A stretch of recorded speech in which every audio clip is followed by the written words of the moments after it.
tried, true, and tested the anatomy of a great press release. So you've heard about this thing called a press release. It's a great tool to get out information about your organization to the media and to your target stakeholders. But how exactly do you write one? Should it be bullet points? Does it look like a feature article? Is there a formula in which you can write a press release to give yourself the best chance of being picked up by media? Yes, there is. In fact, I like to call it the anatomy of a great press release. And I'm going to walk you through it today on Maybe Pod step by step. Hi, if we haven't met yet, my name's Katie. I am CEO and founder of Maybe Agency, and you've found yourself today tuning in to Maybe Pod, which is your open countercultural PR playbook. We are opening up all our insider PR secrets one episode at a time to help you use and understand PR most effectively in your organization. And today we're talking specifically press releases. So yes, there is a format and a style in which you write a press release to best capture the attention of the media. And let me tell you, I've seen some horrifying press releases in my time. I've been working in PR and communications for over 20 years. And when I tell you, like terribly formatted press releases, ones that go up to 5 pages, that read like a novel or a feature article, not exactly the format in which to grab the attention of the media quickly. And like I said, I've been writing press releases for over 20 years. So I'm going to walk you through what I consider to be tried, true, and tested, the anatomy of a great press release. And this is what we use for local public relations and international global public relations for all of our clients. As I said, tried and true. This is the formula I stick to and what works in terms of being picked up by local and global media. This is truly a PR insider secret. You're very welcome in advance. Let's walk through it, the anatomy of a great press release. Now, it's going to sound very specific and detailed, kind of like a template or a science, but that's because it needs to be, okay? So we have the anatomy of a great press release and 4 main elements that we're going to explore: the headline, the content pyramid, the length, and what I love, the basics. As I said, it sounds really templatey and sciencey, but let me walk you through them step by step. It's a really easy formula to use when you approach the writing of your next press release. So let's start with the headline, possibly the most important part of this anatomy of a press release. It's very specific, but your headline should be no longer than 2 lines at a size 12 or 14 font. Again, sounds very specific, but trust me when I say you need to be able to communicate the story with media in that short span of time right off the bat in the headline. This is almost like forcing an elevator pitch with the written word. So the media automatically understand in 2 lines or less what your story is about and if they should go on reading the rest of the press release. And this is often what I do when I draft a press release. I draft a headline in, draft all the other elements that we'll talk about. Then I go back to the headline to refine it. Why? Because I know it's the first thing that a journalist is going to look to judge whether to read further into the story that I'm pitching. So I spend a lot of time on the headline, a lot of time on the efficiency, on the brevity, on getting those 2 lines, the very little words that you have, right in terms of communicating exactly what you need to about your message. Literally, these are the few seconds in which you have the opportunity to capture the attention of the media, and it can make or break whether they decide to pursue reading the rest of your story and commissioning it for a piece. So what do we want to do? We want to be succinct, we want to be compelling, and we want to be engaging with our headline. And I've got some great examples of headlines that we've used over the last 6 months in local and international PR for our client ISO, the International Organization for Standardization. These have seen us achieve really great public relations pickup. So let me walk you through them. Again, these are 2 lines or less. From promises to progress, 21 global organizations unite at COP30 to champion international standards in the climate action agenda. So you can say a lot even in 2 lines. Here's another.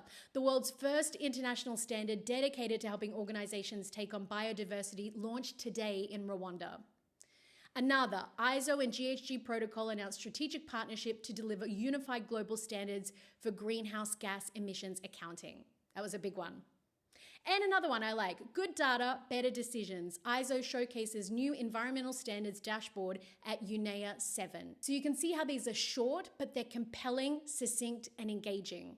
And in fact, in all of them, you've got all the information you need to know that's in the body of the press release, summarized right up front. Just know that this is where the journalist is going to start to read, and they will judge the rest of your press release based on that headline. So you can use those examples, copy them if you will, use them as inspiration to create your next great headline. The next element we've got to think about once we move on from the headline in the anatomy of a great press release is something called the content pyramid. And this is the fact that your content should follow a pyramid structure. So you're wanting to write the entire press release with the most important information at the top of the pyramid, broadening out to the least important information by the end of the press release.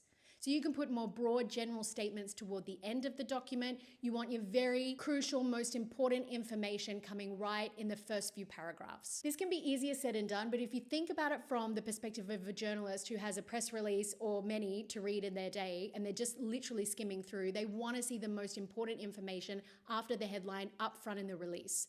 To be honest, they will probably rarely read until the end. So you want to get as much of that information, the compelling narrative of your story and your pitch, in the first half of the page, if possible. What does that mean practically? You want to have your quotes up high in the press release, particularly if they're from high-level spokespeople, and you want to have your less important information toward the end. So your boilerplates, the more generic information that should sit within a press release. Let's take an example. If you're making a major research announcement, you want to be leading with that information front and center at the top of the pyramid, all the crucial information in the first few paragraphs. Then you might interject a quote or two. Then you would broaden it out to explain what it means, further context about what it means for the general public towards the end of the press release. And of course, you want to include where people can find out more information about, for example, the launch of the research or your organization. That goes at the end. So follow the pyramid, remember the pyramid when you're writing, and lead with the most important information. The third one is the length. Now, this might seem really obvious, but you would be surprised at how many times I've seen 5 pages of press release sent to journalists, which they're obviously not going to read in the barrage of press releases that they receive every day into their inbox. So think, as we did with the headline, brevity in terms of the content and length of the overall press release. And I would say no more than maximum 2 pages. You should be able to communicate your story, your pitch, your idea in that amount of space. This can be really difficult if you're working with international organizations or you're within one and you're watching maybe Pod right now, because in some cases you do have to quote many people. There's a lot of different stakeholders that you've got to feature in the release, but try to keep it where you can to 1 to 2 pages maximum. The media will thank you for it, and you will thank me for the tip once they decide to commission your story. Now let's get into the basics. These are the things within a press release that seem like they're common sense, but they definitely shouldn't be overlooked. Stuff like formatting that really actually make a difference to how media read, perceive, and whether they decide to go ahead with your story. So what are some of these basics? This is going to sound really specific, but it's important. Use size 10, 11, or 12 font in the body of your press release. No bigger, no smaller to try and fit more information in on 2 pages. 10, 11, or 12 size font. Then you want to break up your paragraphs. Again, I've seen so many justified paragraphs that run on and on and on like a novel. Journalists don't have time to read. It's very difficult to skim. So you want to keep your paragraphs short, maybe 2 or 3 sentences up to 4 each, and break them up often. Also that it makes your media release much easier for the media to read and digest. Another great tip is including a few summary bullets after the headline and before your press release starts of the most important information in the press release. You don't have to do this for everyone, but if it's a particularly important announcement and you want the journalist to see this is my headline and then immediately all the key information up front, you can do a summary of 3 or 4 bullets that pull that information to the top and again, give the media the most important info up front. It saves them time, and it's also good for you to summarize why this is a newsworthy story by using those summary points. Then you don't want to forget about boilerplates. So once your media release has ended, you put more information about your organization where the media and the public who are reading the story can find out more details about your organization and your boilerplate. So keep that short, no more than a paragraph per organization. Then you've got the word ends. Now, as soon as you finish a press release, you end it with the word ends. And I don't know where the origin of this started, but I've used it for 20 years. And you can't tell me that it's a press release without using the word ends when the press release ends. So make sure you end with end before you hit the boilerplates. It just nods to media that you know what you're talking about, that you understand the anatomy of a great press release, and that you're writing in the right format. But if you do know the origin of this, write in, tell me, call me at maybe.agency. I've worked in PR for 20 years, don't know why ends exists, but it's important as a basic to know and to utilize. So you're on your way. This is the anatomy of a great press release. Even if you've never sat down to write one before about your organization, you're about to tell the media that you exist, you're going to launch some new research, you have a patient advocacy story to get out there. This is the way and this is the formula that you follow for great, simple press releases that save journalists time and can increase your chances of getting pickup and traction for your story. So the 4 elements: the headline, the content pyramid, the length, and the basics. Honestly, if you consider these 4 elements and you stick to them, you'll be beating the majority of pitches that land in journalists' inbox every single day. And let me tell you, on average. I mean, there's hundreds of them that are sent and received. So get yourself to the top of the list by following The Anatomy of a Great Press Release. Brought to you today by Maybe Pod. Thank you for tuning in. It's been fun talking all things press releases. This is your open countercultural PR playbook. We are opening up our international playbook one episode at a time. I look forward to seeing you next time. Actually, next time we're delving into something that's called the Newswire. If you haven't heard of it before, or you think it's controversial, you've never used it, you'll want to tune in for this episode. Why I don't hate the Newswire.